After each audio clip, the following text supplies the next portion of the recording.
Baik, assalamualaikum warahmatullahi wabarakatuh. Teman-teman sekalian, kita jumpa lagi, namun dengan tema yang berbeda, di mana di sini kita akan membahas mengenai jaringan saraf tiruan. Jaringan saraf tiruan yang saya maksud di sini adalah mengenai prediksi kita tentang ANBK, ANBK yang kepanjangannya adalah Asesmen Nasional Berbasis Komputer. Nah, jaringan saraf tiruan NBK ini agar mempermudah rekan-rekan yang mungkin sedang akan menyelesaikan skripsi, tesis, ataupun untuk menunjang data-data disertasi dan penelitiannya, kita akan mencoba pelan-pelan ya, dan mungkin akan ada lanjutan video berikutnya untuk menjelaskan sub per sub, karena materi ini juga saya tuangkan ke dalam buku keempat saya yang berjudul Jurus Jitu Jaringan Saraf Tiruan. Kita langsung saja. Kita menggunakan dataset 3 tahun teman-teman sekalian. 3 tahun di sini saya rasa cukup untuk kita mendapatkan data tren kita. Dan perlu diketahui jaringan saraf tiruan itu agar teman-teman mudah dalam mengaplikasikannya, cukup dua yang teman-teman angkat mengenai jaringan saraf tiruan, yakninya bagaimana ada data latih dan bagaimana ada data uji. Itu sebelum akan dikembangkan lagi keluar dari MATLAB, apakah teman-teman nanti menggunakan Rapid Miner ataupun aplikasi lain yang menunjang penelitian teman-teman, akhirnya semakin banyak rootnya, semakin banyak akar-akarnya, dan semakin kompleks dalam memprediksi. Lanjut saja, 2019, 2020, 2021. Dan di sini ada sekitar 11 SMP, di mana angka di sini adalah angka yang saya simulasikan saja untuk menjadi contoh.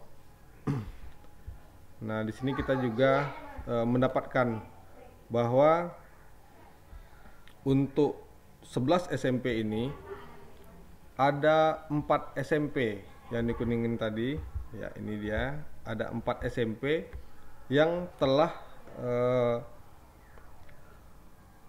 berada di atas rata-rata nilai kabupaten kota. Karena kalau rata-rata provinsi dan rata-rata nasional itu biasanya ya katakanlah lebih ini ya, lebih rendah daripada nilai rata-rata kabupaten kota. Nah, kita ingin uji kompetensi ini meluluskan seluruh SMP ini di atas rata-rata kabupaten kota.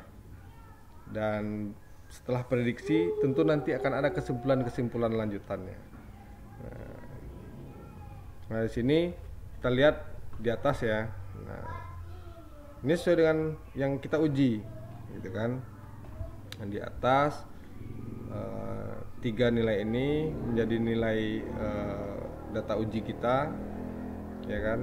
Nah, artinya tentu dari 4 tadi tentu ada 36,36% kan yang akan menjadi data acuan kita gitu. Ini tidak ada data lain, itu cukup kompleks.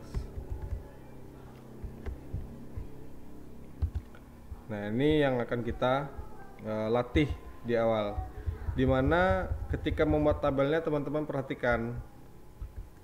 Nah, ini yang di awalnya adalah ini di kiri, kita melakukan perubahan atau preposisi untuk Excel kita.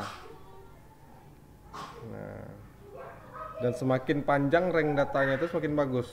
Kalau saya hitung kemarin itu, apabila kita mempunyai data akumulasi 5 tahun, maka itu akan semakin kompleks data kita.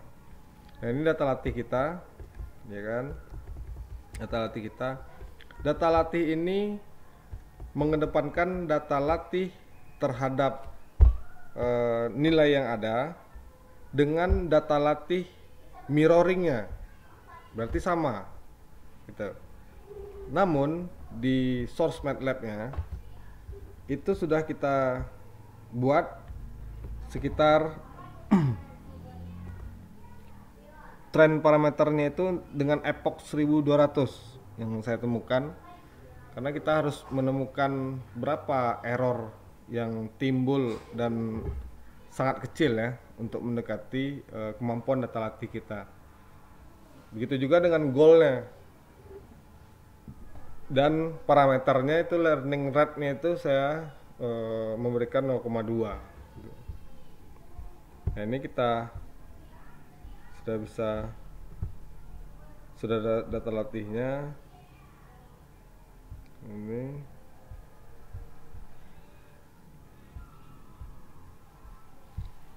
kalau sudah ada data latihnya ini enak.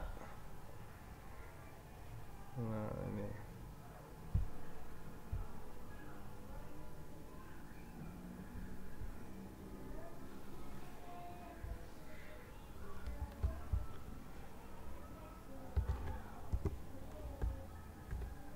dia untuk data latih.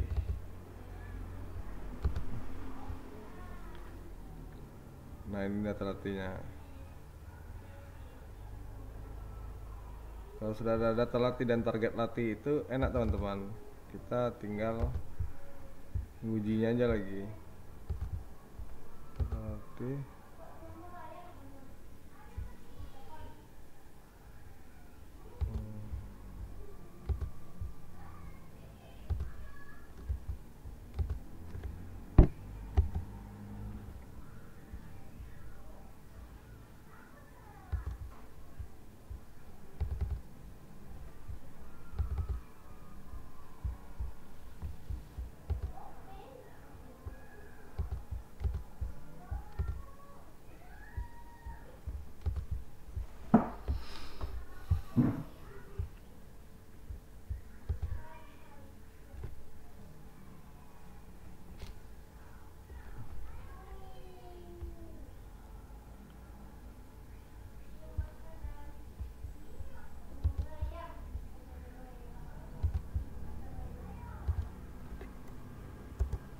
Di sini ada penjelasan bagaimana programnya.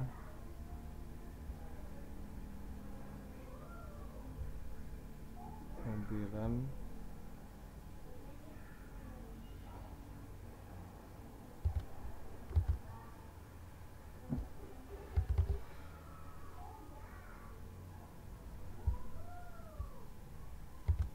izinnya teman-teman ya.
Kita sedang mencari ini teman-teman, apa namanya, untuk eksekusi programnya untuk bisa diperlihatkan ke teman-teman. Nah, ini ya, kita sudah buat running training M. Ini training M nya ya. Ini kita jalankan teman-teman.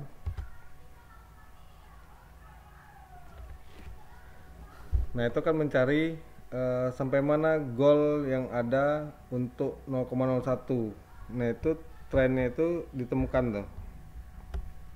Nah, jadi maximum epoch reach. Nah, dia kalau bisa memang melandai seperti ini. Tapi kalau teman-teman